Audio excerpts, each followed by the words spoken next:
But anyway, before we go ahead and move on, just want to take another quick time out and welcome you to the video. Got some lines and personal leans out for college football week 8.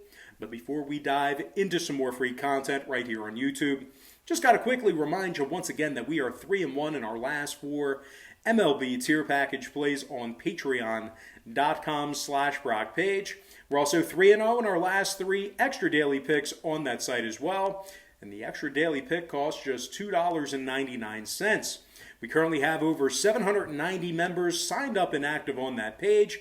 And if you want to join them and get in on the action, link for that site is in the description section below. And once again, that's patreon.com/BrockPage. And moving on, we're going to take a look at Notre Dame, Pitt, 3:30 p.m. Eastern start time.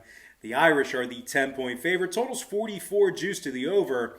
The Pitt Panthers are plus 350 for an upset win. Now, we did see a 4-point move downward on this total. A lot of underbettors on this one.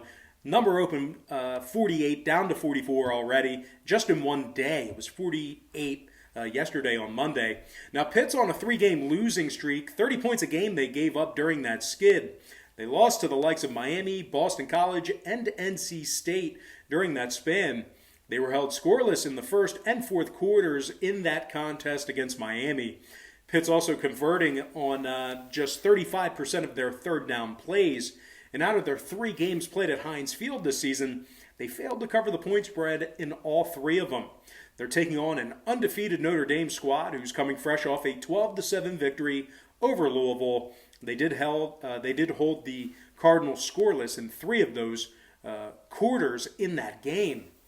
And as a matter of fact, Notre Dame has yet to give up a fourth quarter point yet this year. This defense has been very stingy. They're allowing just 11 points per contest. Now, Kyle Hamilton leads the club with 20 tackles, 2 pass breakups. Jeremiah Owusu-Koramoah also has 20 tackles for the Irish, 1 sack and a forced fumble. The Irish are one of the best rushing teams in the country as well on the offensive side.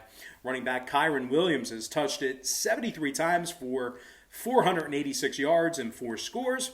Chris Tyree also has 32 rushes for 220 and a couple of TDs himself. This Notre Dame rushing attack is averaging nearly 265 yards a game on the ground. Now, quarterback Ian Book's also taken it in 5 times into the end zone with his feet. Now, total-wise, 2 out of Notre Dame's 4 games on the season stayed under the posted total. Meanwhile, the Panthers saw 2 out of their last 3 home games stay under the line themselves. This kind of feels like a 24-10 game to me. Give me the Notre Dame Fighting Irish -10 and the under 44 in that game. Next matchup, Alabama squaring off against Tennessee, 3:30 p.m. Eastern kickoff. The Crimson Tide's -21.5, total 64.